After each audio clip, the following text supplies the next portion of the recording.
Assalamualaikum warahmatullahi wabarakatuh. Perkenalkan, saya Asy Aulia Putri dari kelas T 4211 akan menjelaskan jawaban saya mengenai soal nomor 1 dengan materi One Way ANOVA. Soalnya, sampel acak perusahaan yang bergerak dalam utilitas listrik, jasa keuangan, dan pengolahan makanan memberikan informasi berikut mengenai keuntungan tahunan per karyawan dalam ribuan dolar, seperti yang disajikan pada tabel 1 di bawah ini. Haruskah kita menolak atau tidak menolak klaim bahwa tidak ada perbedaan yang nyata dalam populasi untuk keuntungan tahunan per karyawan di masing-masing dari ketiga jenis perusahaan? Gunakan tingkat signifikansi 5% dengan asumsi bahwa keuntungan tahunan per karyawan akan berdistribusi normal dengan varians yang homogen. Pertama, kita akan menentukan hipotesisnya. Hipotesis 0 atau H0-nya yaitu μ1 atau rata-rata perusahaan 1 sama dengan μ2 atau rata-rata perusahaan 2 sama dengan μ3 atau rata-rata perusahaan 3. Rata-rata keuntungan tahunan karyawan dari 3 perusahaan adalah sama. Lalu hipotesis satunya atau H1, rata-rata keuntungan tahunan karyawan dari 3 perusahaan adalah tidak sama atau berbeda. Lalu langkah berikutnya kita akan melakukan statistik uji. Di sini data pengamatan keuntungan per karyawannya. Jumlah perusahaan 1 berjumlah 191,5, perusahaan 2 191,3, dan perusahaan 3 135,4 dengan total keseluruhan 518,2. Lalu, hasil jumlah tadi kita kuadratkan, didapatkan pada perusahaan 1 36.672,25, lalu pada perusahaan 2, 36.595,69, lalu pada perusahaan 3 menjadi 18.333,16 dengan total keseluruhan 91.601,1. Lalu kita akan mencari rataan atau average dari ketiga perusahaan.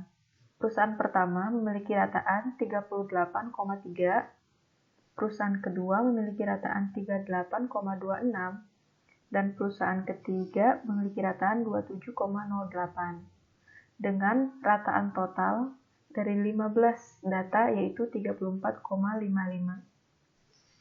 Selanjutnya, kita akan masuki tabel rataan keuntungan karyawan secara keseluruhan yaitu dengan adanya 15 data. Di sini kita lakukan average dari keseluruhan data. Maka kita dapatkan 34,55. Selanjutnya kita mencari rataan keuntungan karyawan per perusahaan, di mana di sini perusahaan 1 rata-ratanya yaitu 38,30, perusahaan kedua rata-ratanya 38,26, perusahaan ketiga 27,08. Setelah mendapatkan rataan keuntungan karyawan dan rataan keuntungan karyawan per perusahaan, kita mencari nilai SST-nya. Nah, cara mencari nilai SST yaitu dengan cara sama dengan data keuntungan tahunan per karyawan dikurangi dengan rataan keuntungan karyawan. Lalu kita jangan lupa kuadratkan. Nah, lalu kita dapatkan hasil perhitungan di tabel. Lalu kita jumlahkan. Total dari jumlah hasil tadi, itulah dinamakan nilai SST-nya atau sum square totalnya. Apabila ingin mencari dengan cara yang manual, kita bisa lakukan dengan cara sebagai berikut.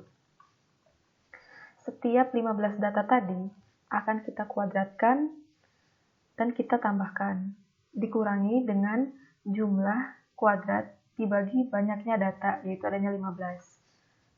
Hasilnya sama, yaitu 1925,56. Selanjutnya, kita akan mencari SSK. Cara mencari SSK yaitu dengan mengurangi rataan keuntungan karyawan dikurang rataan keuntungan karyawan per perusahaan, lalu dikuadratkan. Nah, setelah didapatkan hasil tabel, kita totalkan nilai SSK-nya. Maka didapatkan nilai 418,14. Atau kita bisa mencari dengan cara manual, dengan cara setiap total dari data keuntungan karyawan tadi kita kuadratkan, lalu dibagi banyaknya data, yaitu ada 5 per perusahaan, dikurang jumlah kuadrat dibagi dengan banyaknya data dari 3 perusahaan, yaitu ada 15. Maka hasilnya kita dapatkan sama, yaitu 418,14. Terakhir, kita akan menghitung SSE-nya atau sum square error, yaitu dengan cara data pengamatan dikurangi dengan rataan keuntungan karyawan per perusahaan lalu dikuadratkan. Setelah mendapatkan hasil dari tabel ini, lalu kita akan totalkan semuanya. Nah, hasil totalnya itu disebut dengan SSE. Atau, kalau kita mencarinya dengan manual, kita bisa gunakan rumus SST dikurangin dengan SSK. Maka kita dapatkan hasil 1507,42. Setelah mendapatkan nilai SST, SSK, dan SSE, kita masuk ke tabel ANOVA. Di sini, sumber variansnya ada perlakuan, kesalahan atau error, dan total. Jumlah kuadratnya atau sum square-nya untuk perlakuan kita memberinya dengan SSK, kesalahan SSE, dan total SST. Derajat kebebasan atau degree of freedom pada perlakuan yaitu 3 dikurang 1. 3 dikurang 1 maksudnya ada 3 perusahaan dikurang 1. Lalu, degree of freedom pada kesalahan itu ada 3 dikali 5 dikurang 1. Jadi 12. Dan totalnya ada 14. Rataan kuadrat atau mean square didapatkan dari jumlah kuadrat sum square dibagi dengan derajat bebas atau degree of freedom. Di sini kita bagikan 418,14 dibagi dengan 2 dan 1507,42 dibagi dengan 12. Maka kita bisa mendapatkan F hitungnya dengan cara MSK dibagi MSE atau 209,0687 dibagi dengan 125,6183. Di sini kita dapatkan F hitungnya sebesar 1,664. Lalu kita masuk tahap berikutnya, kriteria uji. Dengan alfa 0,05, V1 sama dengan 2, V2 sama dengan 12, kita bisa mendapatkan datanya dengan tabel F. Di sini saya akan menunjukkan caranya. Kita dapatkan F1-nya yaitu 2 dan F2-nya yaitu 12. Maka nilai F tabelnya ada 3,89. Selanjutnya, kita masukkan 3,89. Maka dia akan tolak H0 jika F hitung besar sama dengan 3,89 dan terima H0 jika FH kecil dari 3,89. Nah, ini merupakan gambar dari permasalahan ini. Ini merupakan daerah F dari tabel 3,89 atau daerah tolak H0, lalu ini adalah garis FH hitung kita, yaitu 1,664, di mana dia berada di daerah terima H0. Ternyata F hitung sama dengan 1,664 kecil 3,89, sehingga H0 diterima atau terima H0.